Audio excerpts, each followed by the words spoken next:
Salutations, ladies and gentlemen, Mr. V back with another casted game of Lines of Battle, and I'm not going to mince words in this intro because according to the email submission that I got for this one, it is a bit of a back and forth bonanza. So let's dive right into the army, shall we? In the north of the map playing in the color red, we have Ados, and his opponent in the south of the map playing in the color blue, we have Ilmermera. Yeah, around 1200 elo, so certainly not chumps, not ECU level, of course, though. I don't know if anybody is at ECU's level. Maybe Hawk? Maybe? I really would love to see those two play a best of 7. I don't know if they would do it. I don't know, maybe with all of the pride on the line, maybe a bit of a cash prize pool. I don't know. Let me know if you guys want to see that down in the comments, and I'll see what strings I can pull if I have any strings at all. But anyway, we are looking at Ados and Ilmermera for this battle, and the map is pretty standard. Now, we do have a very noticeable hill on the eastern half of the map.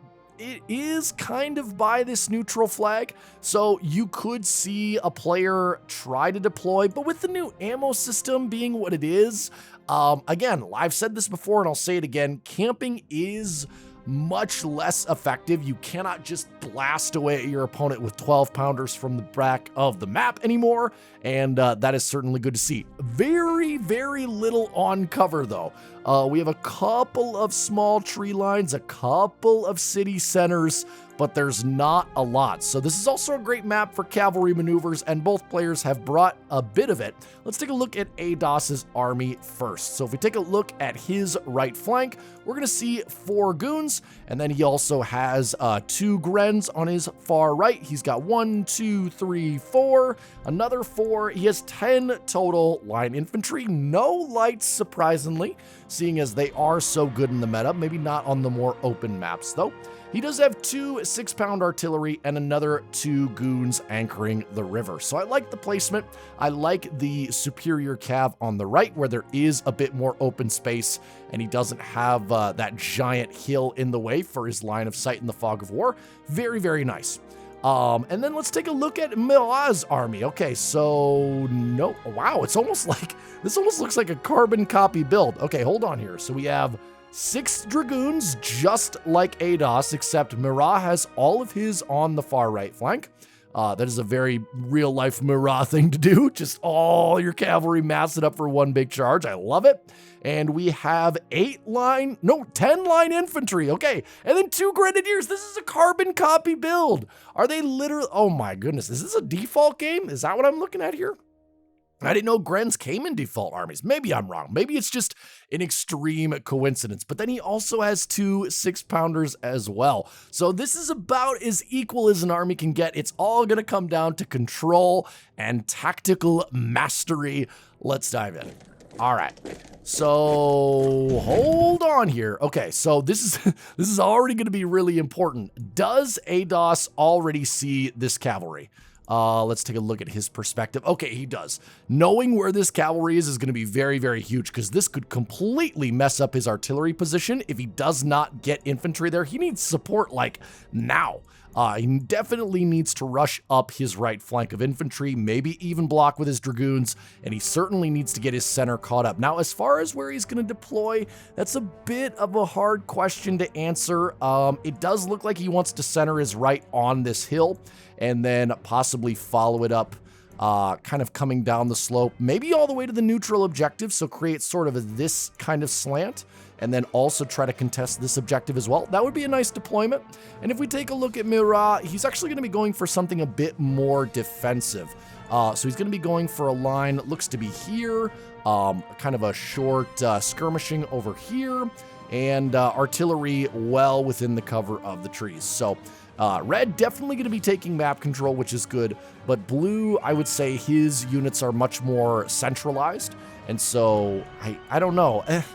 I like red's position, I think, a little bit more, just because he has so many more options and he's not being pushed on his own objective, but we'll have to see what he does with it. All right, skirmishers coming forward, dragoons coming forward as well. The dragoons are now traveling in mass. Oh no! Oh no! Oh boy, okay, I'm already seeing something. I don't usually have these big brain moments, guys, you know this, but I'm seeing something, maybe you see it too. Hold on. I got to take out my red pen for this one. Ladies and gentlemen, we have the start of a gap. And this is, oh man, this has already got me nervous because these 6 Dragoons, they look like they are gunning for that gap. And if they make it through into the back lines while the infantry engage, this could be a gift-wrapped Jover, ladies and gentlemen.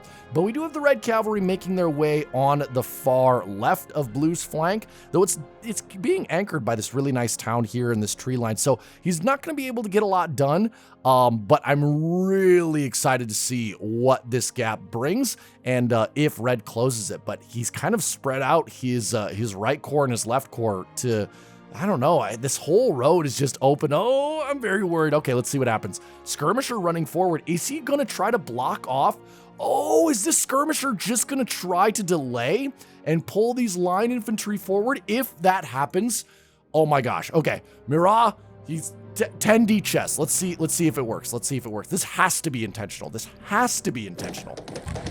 Okay, yes, line infantry moving in, and the Dragoons, they're gonna see the gap, they're gonna run right through it. Oh man, look at this. They're in the cookie jar, they're in the back line. Those 2 6-pounders are probably toast. And what are the 4 Dragoons doing back here? They're just taking a bunch of fire from the infantry, and there's really no good target for them. All of these cannons are in the woods. Grenadiers charging forward. Maybe they're gonna be able to take out that 6-pounder, maybe not. But oh boy, this gap, this is looking very, very bad for red. Is he gonna pay for it? Is he going to lose his 6-pounders? The Dragoons are turning, but not all of them. Okay, really smart move by Murat here. There was no need to sacrifice all of his Dragoons, and he took out a 6-pounder, probably not going to get that second one, but he's definitely delayed it for a while, and all at the cost of 2 Dragoons. I don't know, maybe that's not the best trade, but look at the disruption here. Okay, we got to zoom out. Look at the disruption, ladies and gentlemen. We have a red corps, which is completely blocked off. We have the center corps, which is being battered by the 6-pounder. We have the cavalry way in the back lines, which normally is good, but they're very, very separated from the main army. And then we have a left flank, which is engaging, advancing into superior numbers. So I don't know what red's trying here. Maybe he's going to really make something happen with this cavalry win he's going to get, but losing one of his artillery pieces and having his army so separated, I don't know. They told me that this game went on for a while, so maybe he makes something happen. Okay, Dragoons moving in the back. Oh, the Grenadier did charge that 6-pounder and did take it out, so that's a nice move for him. Okay, maybe red's making something happen here. But these 4 Dragoons, are they going to clean up the skirms? No, they're going to go for this rear charge, and oh my god, the red right flank is just collapsing. But look at this! Red sees it, he goes, okay, you can have that flank, I'm going to take this one, and I'm surprised to see Murat not trying to withdraw, and this is a trap that a lot of players fall into, including myself. If you win on one area, you have to make sure to give some sort of ground on the other flank, because unless you're just rolling over your opponent or your opponent's picked a bad army, you're usually not going to be able to win both flanks simultaneously. So I would have loved to see Murat maybe even try to pull back here, form sort of a hook. That way, once he wins this flank, he has immediate reinforcements. But now he's the one being kind of segmented here, and the red infantry is actually doing much better than I thought. They are going to get this capture point, though I doubt they're going to sit on it very long. He is protecting his one other 6-pounder. I don't know what these Dragoons are going to do. Definitely not falling for this skirmisher bait, which is something I would absolutely do. I think he's just going to try to rear charge this line infantry, but I don't think he's going to be able to pin it down long enough. Okay, so he's going to be, okay, he's going to get both of these line infantry here, so this flank is going to be completely cleaned up. Hold on, I got to slow down this game just a little bit. There's so much happening. It's not even a big battle. This is crazy. All right, so right flank for blue is completely, well, it's not falling apart yet, and red is going to take quite a few losses, but it actually has it in favor of red. Yeah, blue's lost, you know, now that I zoom out, blue has lost a lot of infantry here. He's lost 2 Dragoons, 2 line infantry as well. And I guess red really only lost that artillery piece. So maybe that false gap wasn't as Alexandrian as I originally predicted, but he's going to get a nice local victory here. Even drove off one of the Grens, one of the 2 elite units. So that's good as well.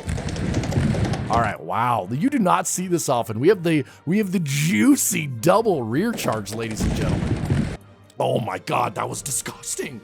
Oh my gosh, look at that. Look at the breakage. Simultaneously in one turn, 3 units just sent to the sky. Oh my goodness. And the red army is still looking very, very strong here. Yeah, blue needs to recover some of these units if that's even possible. Maybe he can break for this gun and get a local victory, because he's not really going to need his cavalry in this engagement. Yeah, I don't know. Take out that artillery, but there's so many red dragoons left. There's 1, 2, 3, 4, 5 dragoons left for red, and only looks to be 4 for blue. Yeah, oh boy. Blue's gonna have to make some big moves here with the terrain he has in these little wooded areas, or he is toast.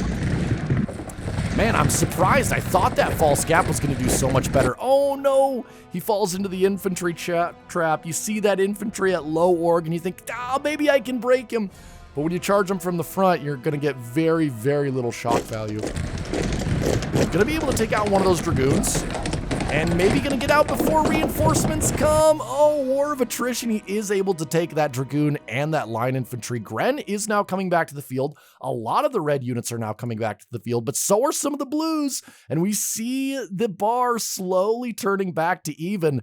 The red dragoons charging here well in front of the infantry. Is that smart? They are going to move forward.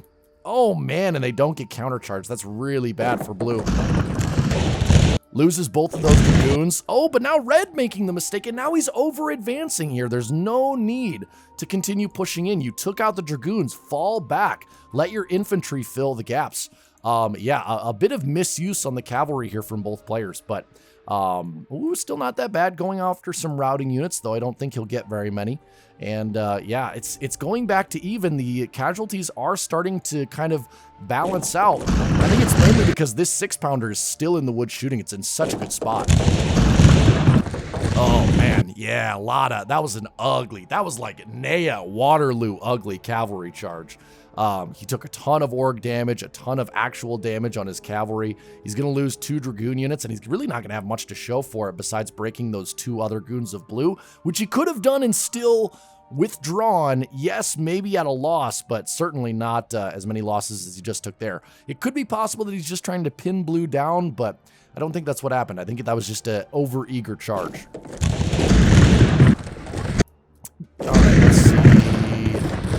Okay, so we're at turn 17, and we finally have a battle line forming, ladies and gentlemen. Interesting that red's not opting to take these woods. I certainly would. Like, I would. Yeah, I would get that grenadier in that wooded area, like, immediately. Seal off that flank. Yeah, as soon as you can, seal off that flank. But maybe he thinks there'll be a wheel around on this side. Yeah, it's going to be whichever way the pendulum swings is going to how this battle is, going to have to end. But I don't know. There's so many red units coming back, guys. Granted, it is a ways from the front line. Blue is going to have a much shorter reinforcement range because he's been thrown back on his own objectives. So I guess that's a good thing. All right, the firefight is beginning in earnest. I think this line infantry is going to try to charge that cannon. That's a good way to get killed. Oh, wow. Oh, my God. He took it out. Oh, talk about suicidal bravery. Wow, I did not expect the cannon to break that easily. Well, with that artillery piece gone, that actually really changes things because we still have a full health 6-pounder coming up for red. Oh, man, it's not looking blue. It's not looking good for blue all of a sudden. Mira is looking a little tense. I mean, we see a really nice local concentration here from ADOS, and I think that's going to be enough to break through. And again, this is a huge missed opportunity here from from ADOS, not taking these woods here because now this skirmisher's in there. It's going to be hard to weed him out. So, still good for Mira. He has some infilot fire he could get here, but I don't know. This concentration is looking pretty nasty. All right, so we're going to see a small break here in, let's see, in this unit. The blue infantry is actually still looking pretty healthy. It's all going to depend on if these dragoons can get in the back and do some decent damage and how quickly the reinforcements can make it. We still have 3 infantry units that are, 3 and a cavalry unit that still need to come back to the battlefield. All right, battle's looking good. Nice chase off there for the cavalry. Cavalry getting some really good rear charges here. And this is the importance of having cavalry in the late game. But now the grenadiers are pushing back the red infantry. And now it's Miran that's starting to advance and get a very, very nice concentration of fire here. The dragoons are going to finally be pushed back. And Ados being lured into a very bad engagement. He still has his 6-pounder. He's going to drive off this infantry. And again, it's so close. It's so close. This is a Pyrrhic battle, to say the least. All right, is the 6-pounder going to save the day? Wow, these guys have a lot of ammunition. 6-pounder for blue has returned as well. Oh, but look at all this red infantry coming back. They're rebuilding their org. Dragoon does not quite make it to the 6-pounder before being turned away. And now look at this. Look at this. The red is now, he's got this gren in the middle, and he's rebuilding the org of his units, cannon running away from the grens. And now we're going to see the back and forth ping pong match continue. That 6-pounder is, oh my God, it's Tokyo drifting all over the battlefield. And now the red push is coming out, and ooh, Miraz kind of exposed himself here. He's left the shelter of his trees and his town and his cannon fire, and he might pay for it. I mean, look at all this cavalry that's coming back. And we're kind of starting to see the downside of being so close to the edge of the map. Yes, if your reinforcements come back, it's great. But if they reach the edge of the map, it's going to be very, very tough. Whereas, you know, red has all of this open ground, which gives his units time to reorganize and refit. So now it's definitely looking in favor of red, and it looks like the power bar says so. Grenadiers charging in. Blue not in the cover like he used to be. I think that's going to be a huge problem for him. 6-pounder is doing much more effective work than this one is in the back. Oh, and he still has dragoons left. This is going to be the deciding fight. 3 dragoons versus 1. The main line is pushing forward. There's just not enough blue. They might have slightly higher org, but the numbers are going to do it here, and Mirak calls the game. That was indeed a back and forth slaughterhouse. I would not want to be a member of either of these armies. Oh man, that was a good one. I honestly, I couldn't tell who was going to win until the very last, like, 3 or 5 turns. We got to the 40 turn limit, and that's what finally ended it. But I think even if we had been all the way at 60 turns, I still think red wins it. I mean, he's got some really low org units here, but with these cavalry in the back, he's probably going to get rear charged once a melee engagement happens. And this 6-pounder is about to do some hideous enfilade fire down the line.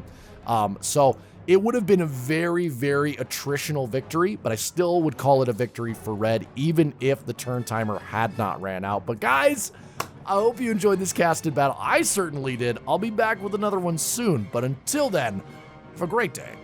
Have a great life. See you later.